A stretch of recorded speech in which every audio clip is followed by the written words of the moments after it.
Hello and welcome to On Parliamentary Language, a political podcast whose cabinet is just as sturdy as Theresa May's.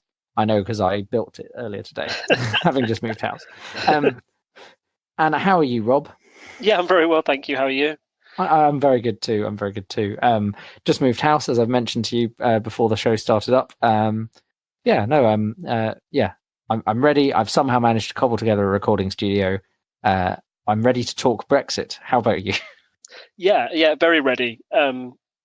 So ready, in fact, I have proposed that we forego headline quickfire because essentially all headlines for the past 2 weeks have been about this Brexit deal. Do you think that's fair to say? I mean, I think if you aren't aware what's going on, we'll be talking about things that have happened, maybe a bit of a timeline, some opinions, our thoughts on the matter at the very least. But if you haven't heard any of this in the last 2 weeks, I don't know what rock you're hiding under.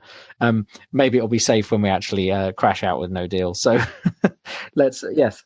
There was a poll earlier in the week that was talking about what do you think of Theresa May's deal that she struck up, and there was about 30% saying that they didn't like it, 30% were unsure, 10% saying, yeah, I don't know either way. And there was, I think it was a blissful, 27% of people said, I haven't heard anything about it. I wish I was those people, you know? I don't know where they're getting their news from or what they're doing, but their lives must just be so easy, you know, so blissful without any knowledge of what's going on. So, our aim tonight is to try and educate those 27% or get everybody up to speed and talk about everything that's been going on. Let's move on. Yes, let's move on into, we'll skip the headlines entirely, go barreling straight on into Brexit. Yes, so what's happened is that, today, all 27 EU countries have signed off on a Brexit deal with the UK that outlines how it should leave the EU. I think that's breaking news, isn't it, Rob? That happened today. Yes, it happened this morning. Breaking news. At least yes, we posted that out on the Facebook page. I might not have tweeted it, but yes, that was an interesting thing to happen on a Sunday morning. Yeah, it took like half an hour. It went relatively smoothly from the EU side. So it appears to be the deal that they want. And one thing that came out of all of the press conferences from every leader, it seemed to be that this is the best deal the UK will get. That was sort of, this kind of trying to draw a line under it, saying that this is it, move on. We've done the negotiation, now sign it. So what I wanted to do, if that's okay, is go into the deal a little bit deeper, focus on a couple of the main points, and we can discuss whether we think it's a good deal or not. Before we do, one thing I wondered about. So in the week leading up to yesterday, when they signed off on the deal and all of that, there was some talk. So I think most people have been like, oh, the EU are probably pro this because their negotiator has organised it. So we assume that it has the backing. But when you have 27 countries voting on something, that might not always be the case. And there was a fair amount of back and forth about Gibraltar. Did that just suddenly not play into it, or was that just a bit of bluster? It appeared to be a bit of bluster between the UK and Spain. Spain always tends to bring up Gibraltar and potential sovereignty and the rights of that. And Spain had threatened not to sign the deal if there wasn't more in there about Gibraltar. It appears that the UK and Spain have got together separate to the other EU countries and said, look, we promise to discuss this once it's been signed. And that appears to have been enough for Spain to say, okay, we'll sign it. Oh, that's good. Because, I was suddenly worried. One of my colleagues pointed out to me, Spain might not like this. And then the whole Gibraltar thing started kicking off. I was like, oh dear, this would not be great. But it's glad to see that at least they can all band together and maybe deal with that in the future as part of whatever we get afterwards. Yeah, it appears, we'll talk about this more later, but it appears that the EU has been far more successful in sort of getting all the 27 EU countries whipped into shape and into line, saying, you will sign this, you will agree to this, rather than the UK government, which is a little more divided on the issue. So at least on the EU's part, they've been able to get everything shipshape and get the house in order and be able to get everyone singing from the same hymn sheet, and whatever other sort of cliche I can add in there. I think I went for 3 in a row, so I'm proud of myself there. pick and choose and edit your favourite one later. So the EU is united, but I want to discuss the deal from sort of the UK perspective and see if go into detail about a couple of the key issues that have been raised from the draft deal and talk about who within the government either likes it or wouldn't like it, and then talk about our own ideas on the issue. Just before we start on diving into it, have you read the deal? It was quite long.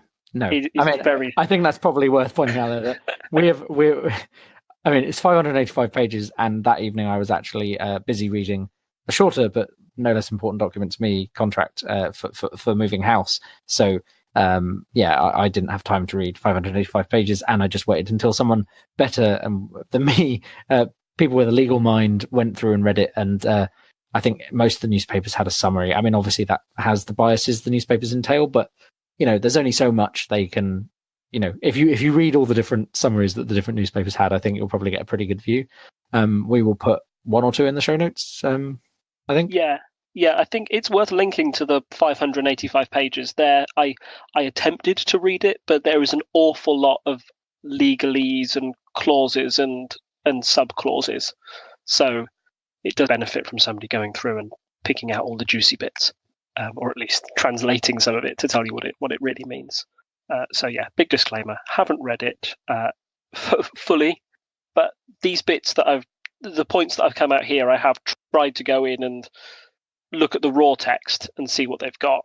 And even some of the points that I think were mentioned before, you can do a Control F it's a PDF, Control F for certain words, phrases. That's a big suggestion. If you've got something that you want to look up, like I was looking up things like Northern Ireland and Scotland and the European Court of Justice, or certain things that might crop up or you think have been important, that's an easy way to skim through the document, or at least skip to the end, get to the good bit. So, Rob, what's it going to cost us? It's been agreed that we've got a final fee. It'll be £39 billion that we'll pay to leave. That figure is a little controversial for a few reasons. One, people like the former Brexit Secretary David Davis and Boris Johnson initially said that we don't owe the EU a cent. We're not going to pay them anything. We're leaving. It's just like cancelling a gym contract.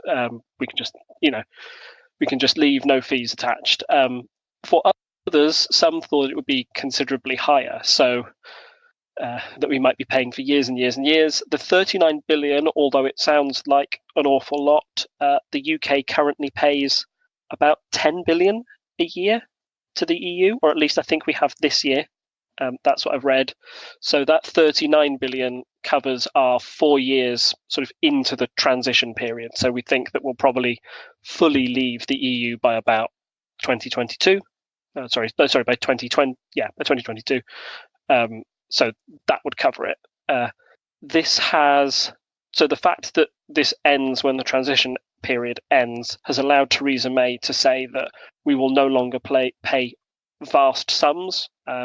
Her words, not mine.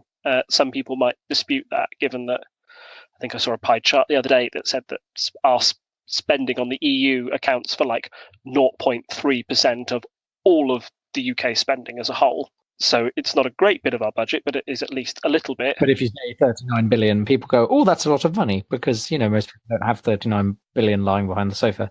Yeah, precisely. And I think it ties in again to that number on the bus that we always talk about, that 350 million to the NHS. Theresa May actually went ahead and said that this will allow us to pledge 370 million a week to the NHS, which is even more than the figure on the bus said. So again, that's her way of trying to spin it and say that this is a good deal rather than a bad deal. What's your opinion, first of all, on how much we pay? Do you think this is something that... I never thought we were going to get out of it, I suppose.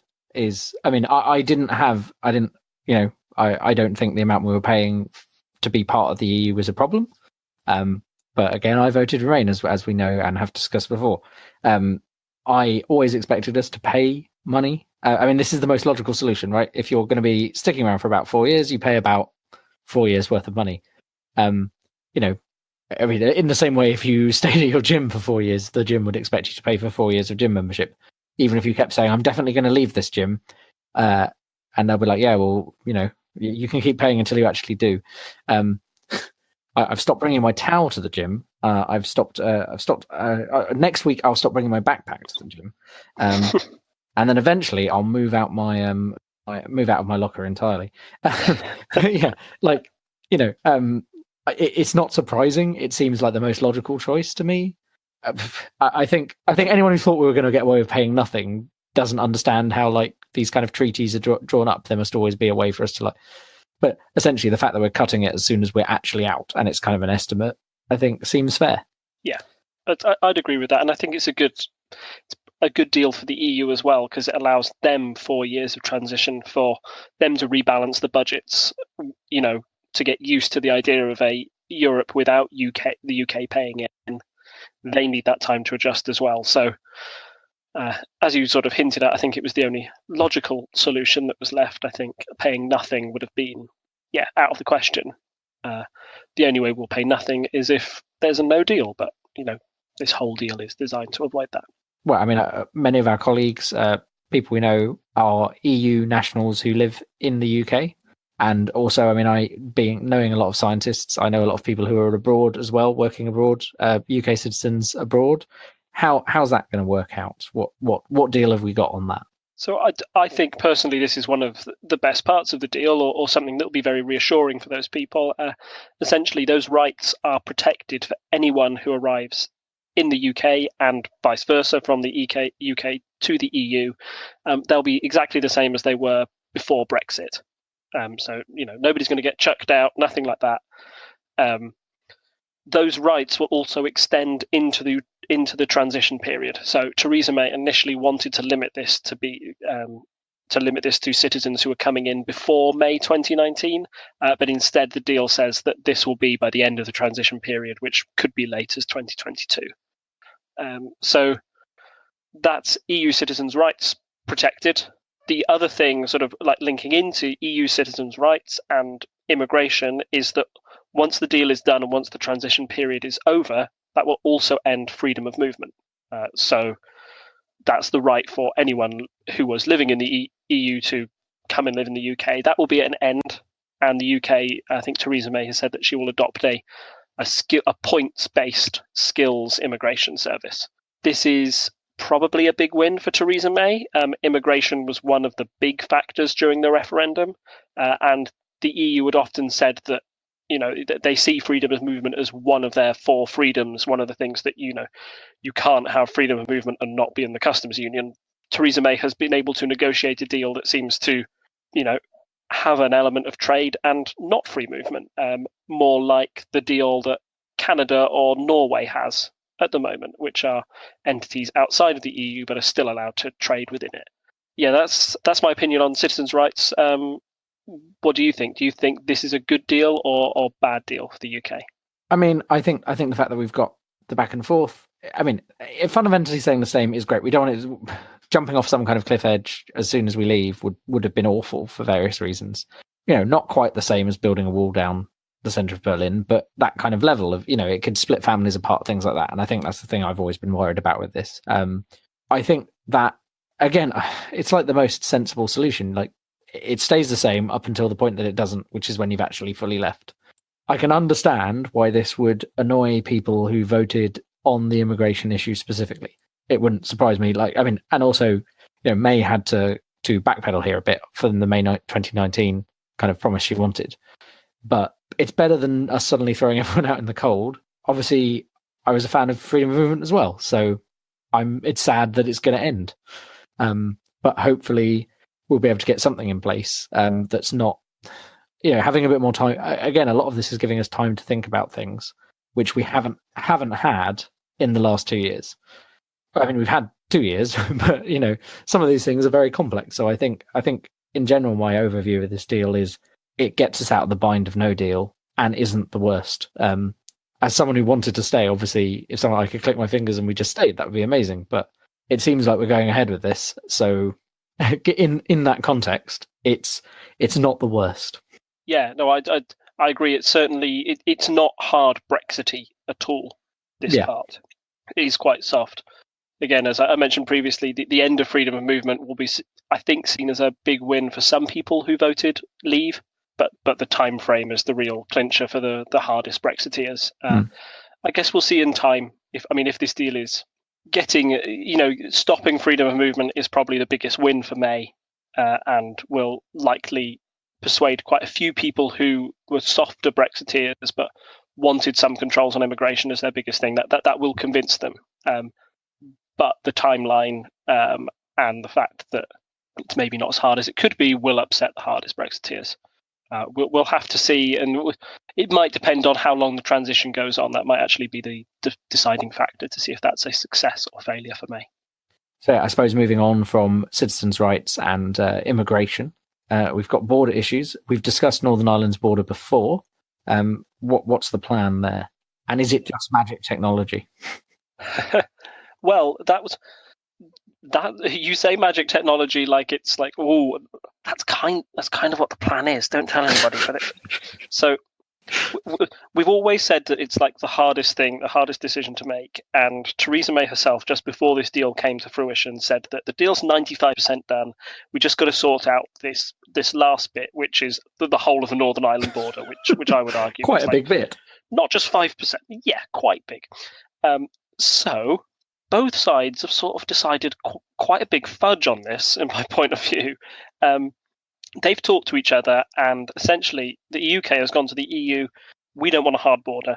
The EU said, yes, we don't want a hard border between Northern Ireland and Ireland either. Brilliant. How are we going to do it? So the UK says, well, magic technology will help us. This was the ideas that we've done before. Maybe to elaborate on that slightly, the fact that the technology will be so advanced that we'll be able to process goods quickly over this border without the need for having a wall built or any, massive customs control. I mean, when we say magic technology, like, the problem is the technology we need right now doesn't exist in a cheap enough form. I mean, I could spitball some ideas, off the top of my head. Like, you could do things like with RFIDs and fancy X-ray scanners. Or millimeter wave scanners. Like, there are ideas like that, but it's when it comes down to this stuff, it needs to be safe and secure, right? That's the issue. It's like I think anyone could come up with a number of ideas that might work, but we need it to have been tested and proven before people will accept it as a thing on the border. Yeah, precisely. So what the EU's done is they've listened to the UK and gone, yeah, okay, technology, that sounds great. So what we'll do is we'll try and have a trade agreement that builds in this technology up until 2020. However, if we haven't come up with a solution by 2020, we will enforce this thing called the backstop. And the backstop's probably the thing that you may have heard about most during this Brexit deal, and it's the thing that's got everybody most upset. Yeah, I know that Boris Johnson's very anti it. Which means I should probably be for it, right? If any of his previous decision making is something to go off. Well, yes, certainly. If you're from a Remain perspective. I mean, outside of that, they just scrapped his. I don't know if you saw the other day. They finally scrapped those water cannons he bought for £300,000 that were not allowed to be used. So, I'm not sure his decision making has always been the best, or ever been the best, really. But no, certainly. So what the backstop does is it says, instead of having a hard border, Northern Ireland will just remain in the customs union with the EU. So the customs union means that they'd avoid tariffs on goods from the EU. Essentially, it would be the status quo. It would be like Northern Ireland was still in the European Union. And as a knock-on from that, the UK would also have to be in practically the same customs union.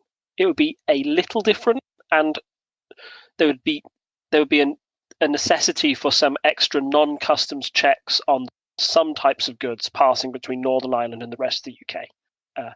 So this upsets hard Brexiteers for, the main reason is that it means it's this big, it says if you don't sort Northern Ireland out, then Brexit effectively doesn't really happen. We still stay in the customs union. We still have to abide by all the EU's laws that they put down over trade because we're in this customs union. If we're in a customs union, then that stops us having the ability to do free trade with other countries, which was one of the big selling points that Brexiteers said that, this will make us richer because we're able to do massive free trade deals with China and Canada and the USA. It stops all of that. So that's why hard Brexiteers hate it.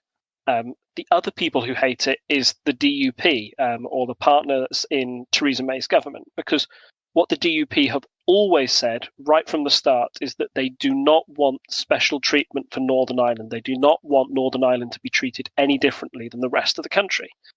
And this deal throws that out the window. They say specifically that there will be extra non-customs checks between goods coming from Northern Ireland into the rest of the UK. And the DUP would see that as threatening the union between Northern Ireland and the UK and might bring them closer to a possible sort of getting closer towards Irish rule, or at least, a reunification of Ireland, potentially. That's one of the biggest things in the deal. What's your opinion on this idea of a backstop? Again, it's very logical, right? We were fortunate enough to not have to live through the Troubles. And I have heard stories from my parents who lived in London during some of that time.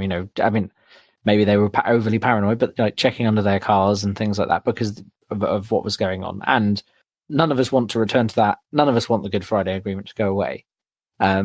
So with all of that in mind, I think the best thing is something like the back. Again, it's a logical choice. You've got this amount of time to fix things. If you don't, you're going to have to stay on our current rules because they don't mess everything up. So one thing I'm not clear on, the backstop, if we fall into it, presumably we can get out of it by fulfilling the requirements we wanted to fulfill in the first place. Yes, I believe so. As long as we solve the Northern Ireland question, I believe we can get out of it. So presumably, I mean, if we went into the backstop for a month, it's not the end of the world.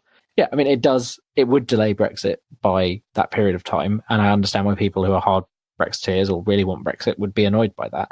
But at the end of the day, it's a difficult situation, and this allows us to not screw everything up. And I think a lot, as I've said earlier, a lot of this deal is that it's like sensible choices that leave us in a position where we're not completely ruined, and vice versa. It means the EU. Obviously, it means the EU is still in a good position if we kind of just stay in the EU for a bit. Yeah, I mean, seems sensible to me to have a backup plan.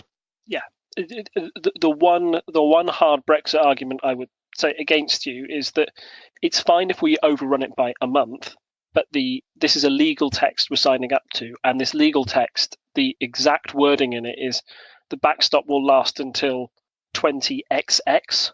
Oh yes, I saw that. Yeah.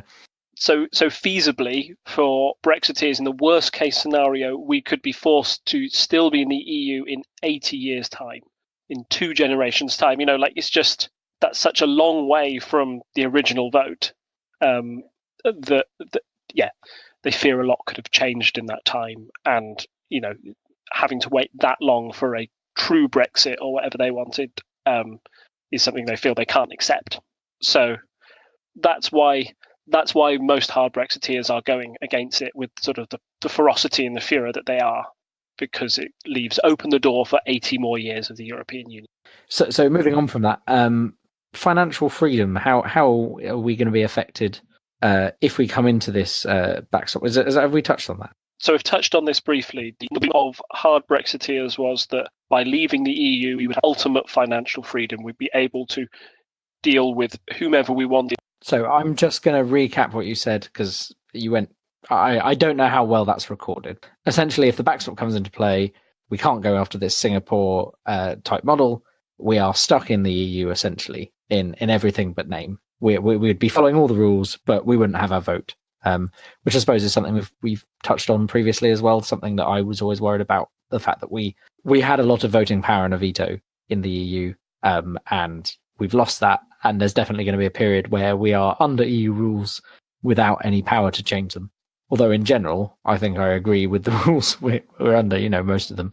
So I think in general, that's probably a good thing for us. But yes. Yeah, no, I think it's a good thing. Well, I'd rather we didn't become this sort of like Singapore. It would be quite a drastic change. And it's one of those things that Labour has tried to, when Labour has said they want jobs first Brexit, they've always said that they would protect workers' rights. This dream of a Singapore-style economy is very right-wing. And definitely more hard Brexity than any others. So again, this part of it softens it. I feel. I think it's sensible to have those things in place, like we've made others. It will make hard Brexiteers angry. Feasibly, what could happen is the backstop is enacted, then the UK to abide by these EU rules, but the UK ignore them. They say, no, we really need the trade, we really need to boost our economy, so they start slashing environmental costs, something like that. If that happens, then the UK is still subject of the European Court of Justice. They can go and say, hey, you're not abiding by the terms of the deal that we agreed. You better start following this, or we're within our rights to up a no-deal scenario. That really annoyed a key pillar of their argument for why we should leave. You know, the whole point of taking back control was to make sure that we had full control over our law, and this text, you know, this clause completely undermines that. I personally think the European Court of Justice for us has been a good thing, maybe because the way they've used their powers have been to protect human rights. Yeah, I mean, I think I would agree that the European Court of Justice has, as you say, it's defended human rights, and I think I have concerns. I know there have been some discussions about, this, we shouldn't be following this rule or that, and I'm worried that we might at some point say, we're not going to agree with this definition of human rights or whatever, which I don't think would be a good idea. And also, I think there's a concern. Yeah, so I think there's also been some concerns with this whole UN, that the UN saying our benefit system and stuff is not up to scratch. And I think having that still happened under the ECJ's watch, right? But there's someone you can appeal to when you have problems like this, and not having that, I think, is probably is worse for the country in general. Yeah, I'd agree on that as well. So those are the main points. It's not 585 pages worth. Considering, do you think overall that this is a or a bad one? I knew you were always going to ask me this question. Is it a good deal or a bad deal? It's not the perfect deal, but I think the nature of compromise is that no one's left happy. I'm not going to be happy with leaving the EU because I voted to stay in, and I still would. But given the situation we're in, I much prefer this to the idea of a no deal. It's obviously I'm happy with the fact that essentially it would leave us in the EU for a period of time, which, while we sort things out, I think is a good idea. I don't think we should have initiated Article 50 straight away, like we did. I think we needed more time to plan through all of this, and that's always been the issue. So a plan like this that basically means not much will change until such a time as we have actually properly left is probably the best deal overall that we could get at this stage. And the fact that the EU are pro it and it's not a no deal, I think for me is important. I'm worried that now there's going to be so much bluster and stupidity going on that we'll get forced into a no deal that will be a lot worse than this, as we've mentioned before. Yeah, no, I think I agree with you entirely there. Certainly better than a no deal that may have happened. What strikes me is how soft it is relatively, that essentially leaves us in the EU in a lot of ways. Again, this comes back to problems we've mentioned before about having such a black and white question without any summary of what that might actually mean. There is a very wide spectrum of people who could have voted for Brexit.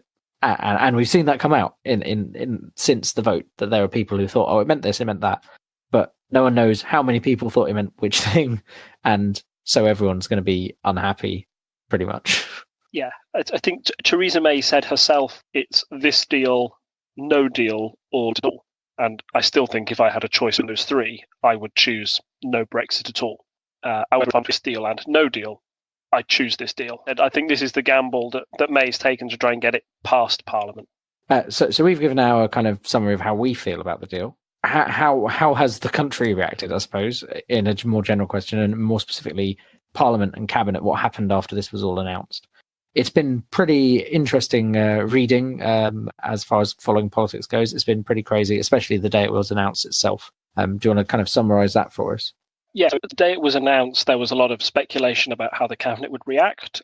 The Cabinet came out and accepted this deal, and then the day after, 3 key ministers resigned.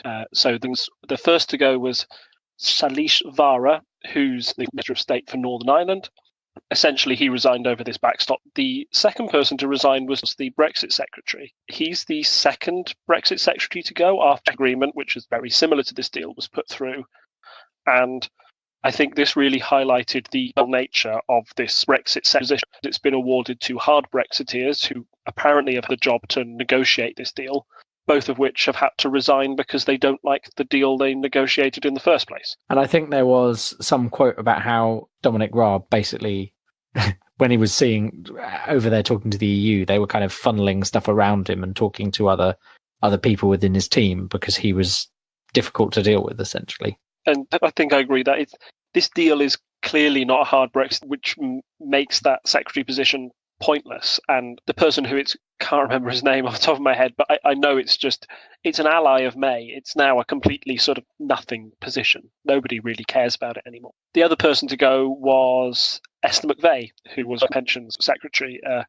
She'd been a bit controversial anyway over her handling of the way that work credits had gone out. With those figures gone, everybody was saying, oh my goodness, you just need a few more Brexiteers in the cabinet resign, then this is it for May. It looked like it was a house of cards about to collapse. There's a reason that show is called House of Cards, I would say. But yeah, it looked like it was a house of cards about to collapse. And we also had, at the same time, it was a very weird press conference from your MP, Jacob Rees-Mogg, MP for the 18th century, standing there being like, oh, we're definitely going to get these letters to make May resign. And so that it was an interesting that I thought we were going to have.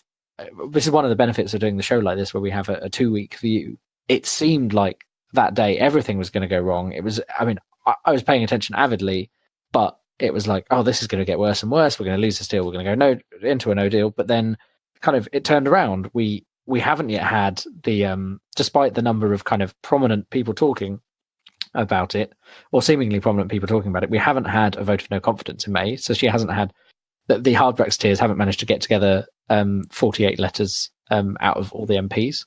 I think the number known is about 27, I think, something like that.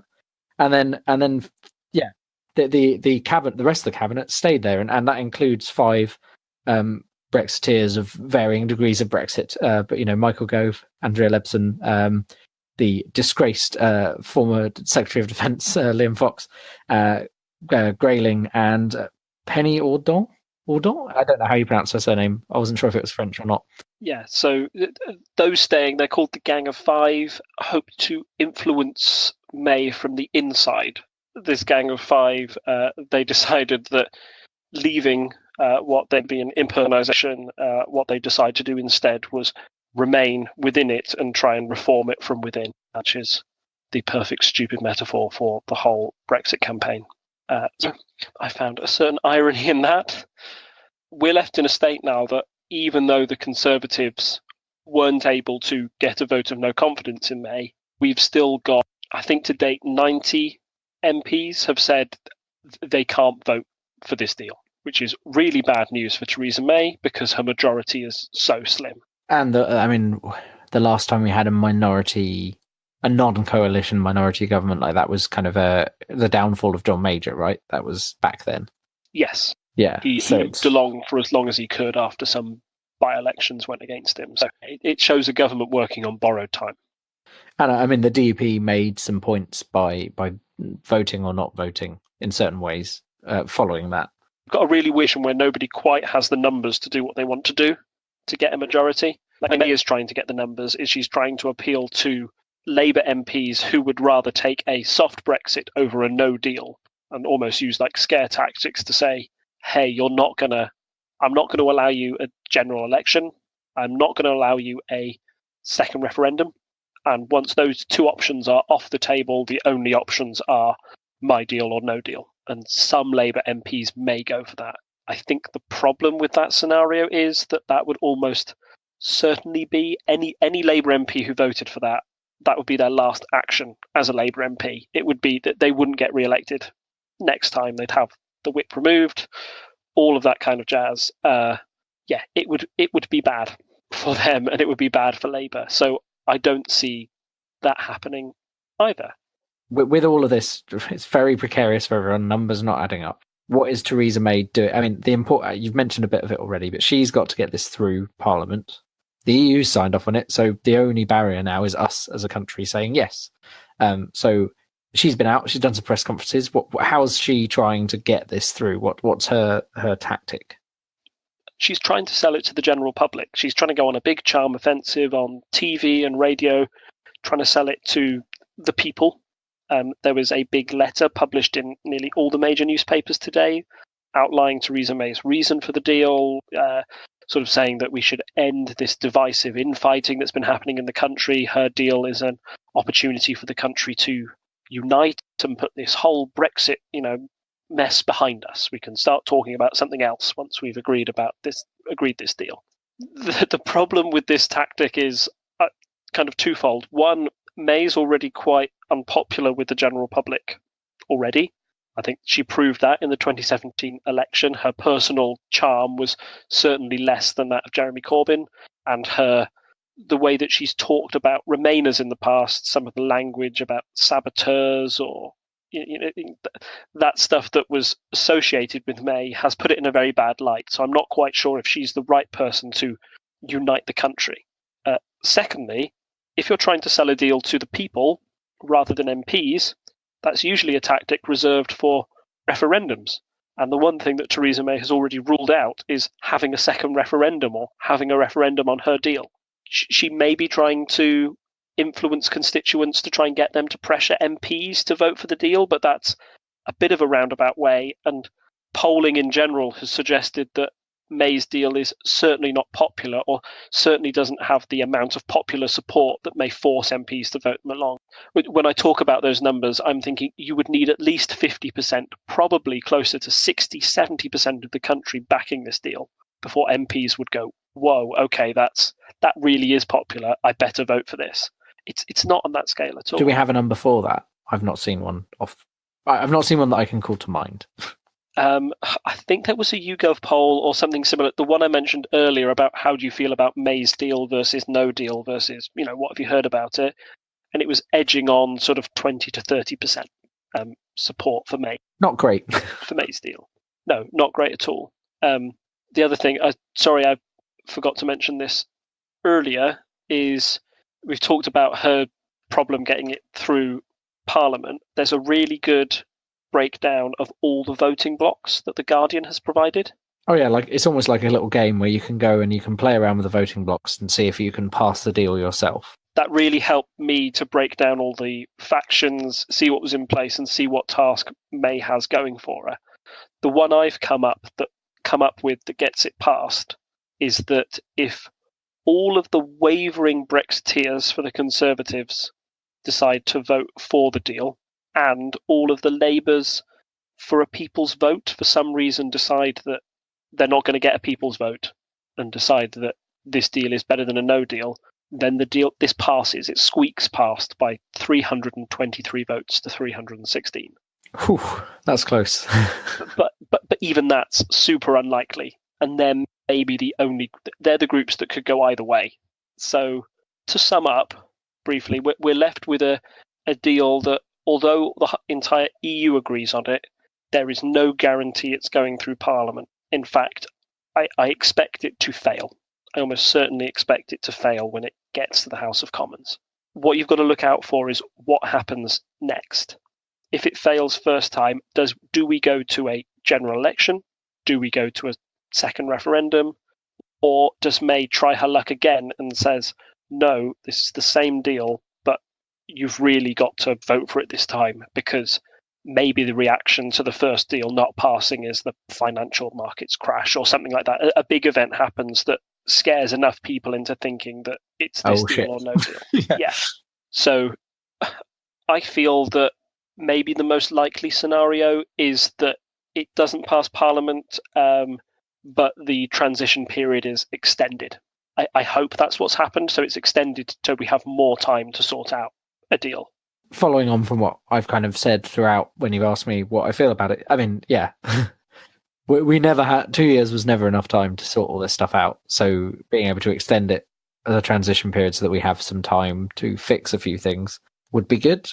Again, I I feel like there is a subset of people I speak to who want me to be kind of very like, we should stay in. And it's obviously, if I could, as I've said before, if I could click my fingers and be like, oh, well, that vote never happened, remaining in the EU, that'd be great. But I honestly don't think it's going to happen right now. And I don't see a way to it that makes sense without seriously damaging our politics more than it has been in the last few years. And so that would be my reason for not going down some of these ideas that people suggest that, oh, this could happen, this could happen. I'm like, it'd be great if we could have a second referendum and it goes our way, but then you're in the position of what's the point of referendums? You know, it is a criticism that's brought up by Brexiteers. It's like, oh, you know, keep voting till we get our way kind of thing. So that's the problem with having multiple referendums on the same topic. The idea of having a people's vote on the final deal, well, I mean, again, I don't think there's enough. I mean, it would be a really hard vote because I think the problem is, you know, you can't, again, the problem is you can't have a vote on a deal that doesn't exist. You can only have a vote on the deal that's on the table. And you've just said 30% of people like it, maybe. So that's not going to get through. And then what happens? I mean, we're in the same position. We've just spent a load of time having a referendum that we didn't, but, you know, it's taken up time that we could have used to deal with the problem we're in. And I think that's a lot of the problem. A lot of these things, I'm worried about them delaying us into the point where we get into a no deal. And I do not want that. I would much rather have some kind of deal than deal with all the problems of a no deal. And I think there's a lot of, I'm worried there is an amount of politicking going on from people who have financial interests or other, you know, like Jacob Rees-Mogg, we know is part of, I've forgotten the name of it now, but he's, you know, part of some kind of hedge fund. I've read about it in private eye, but I couldn't tell you the name off the top of my head. But, you know, like, you know, people shorting bets based on, you know, doing shorts and stuff based on the outcome of Brexit. It worries me that there are enough people with like an outside interest who are going to make money of this, off this, whatever happens, that is kind of delaying until we end up with a no deal just because no one can quite agree on something. And that's not something I'm happy with if that is what's actually going on. Not 100% sure that's 100%. You know, one or two people may have that, you know, as their main reason. I'm not saying everyone who's a Brexiteer has piles of cash and is trying to make money off our own misfortune. But yeah, there's a lot of stuff going on, and it worries me that we're just kind of get pushed over this edge still, even though we suddenly were like, oh, we've got a deal. You know, that those few days of stories, it's like, oh, well, actually, maybe it's not as bad as we thought it was going to be. And now 2 weeks later, maybe we're back to that point of, are we going to get this through? Yeah, I think to slightly allay your fears a bit, or at least leave you on a happy note, if the deal does fail, then one of the more likely scenarios is that there's a general election, and the government needs 25 working days before an election can be held. I'm happy to report that there are less than 25 working days for Parliament until the end of the new year. Hey! So we can't have an election until 2019. So have a relaxing Christmas and New Year, everyone. Party, party, party. Exactly. But not a political party. Oh, wow. Yeah. I mean, I saw a tweet along those lines. I think possibly you shared it earlier in the week. And yes, it is nice to know that we won't have to deal with that before Christmas is over. I've got a lot going on, a lot of places to be, seeing all the various relatives and friends that I would like to catch up with over that period. So yes, at least that is not something we have to worry about right now. So do you want to do a quick polls update based on based on what's happened? So I suppose it wouldn't surprise people. My kind of quick look at it, it wouldn't surprise people that there's been a bit of an uptick in Labour and a bit of a downtick in the Conservatives. But it's still kind of doing this funny dance where Labour never quite push ahead because they haven't necessarily got a very strong voice on what they're doing. And I suppose another interesting thing is while UKIP in the last two polls has kind of peaked again, it does look like overall the trend for the Lib Dems and UKIP is downwards, and so presumably some of those people are going into the Greens, UKIP and Lib Dems all seem to be like losing small amounts, and maybe that's going into Labour while people are shifting around their opinions on all this. But I'm not sure it's clear. What do you think? My opinion is that looking at the last two polls that have put Labour in the lead were conducted on the 15th of November. So that's around about the time of the government looking like it was collapsing and failing. And when that happens, people tend to want a strong government to take its place. They don't want the uncertainty. So if the polls, it seems people are suddenly throwing their weight behind Labour, saying, well, the Conservatives had their chance, they can't govern this, I want Labour to be in control, and I'd like them to have a stronger majority. So that might be why Lib Dem supporters who might have been wavering are going more towards Labour now. At least, like, let's just get the Conservatives out, let's get somebody in who can govern. And the most obvious party to do that would be the Labour Party. I think it's just a little bit too early for these polls to say. Yeah, it'd be really nice if we had a poll from maybe 5 days ago or sometime last week. But yeah, 10 days delay on the polls is a bit irritating here, because they're normally more frequent than that, right? I'm not wrong in thinking they look like they're roughly that there's a new poll roughly every 2 to 5 days normally, and then we've just seemed to have had a bit of a lack of them the last few weeks. It's possible that the turmoil has put a little stop to the general election polling, and they've gone more for different types of poll about the deal. I think, or at least fingers crossed, next time we'll have more polling, particularly on what's happened after the EU has sort of agreed to this deal and what happens in the next 2 weeks. We could either see a Conservative recovery if Parliament suddenly rallies around this deal, or we could see a even bigger swing to Labour, would be my prediction, if it appears that this deal has no chance of passing. So interesting times ahead. As always, I mean, we always knew it would be with this run up to Brexit. It's been really nice to have something concrete to talk about. Yes, on Brexit, it's nice to have an actual deal and go through it side by side. So, yeah, the less conjecture we have, the more actual facts we have, the better reporting we can have on Brexit. So, I suppose that's it for this edition of the show.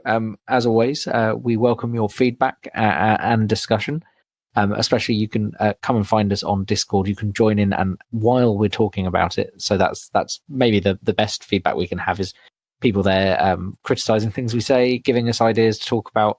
There is always a link to the Discord server, and we put, we have a chat room. You can come on there and chat to us. You can also come in and you can listen to us recording and give us live feedback. That's probably the best thing you can do.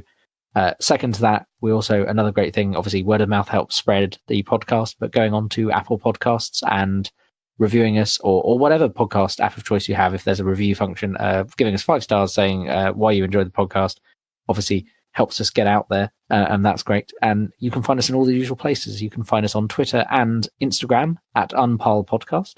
You can find us on Facebook as Unparliamentary Language. You can find us on Reddit at /r/unparliamentary. And you can also find us on Patreon at patreon.com/TTSS, where you can support all of the shows by Tinker Tailor Soldier Sponge Productions. And it's been good talking to you, Rob.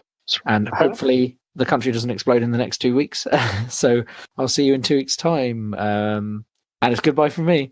And it's goodbye from him. Bye. Bye. Bye. Bye. Bye. Hello and welcome to Unparliamentary Language, a political podcast. Be slightly less excited, Rob.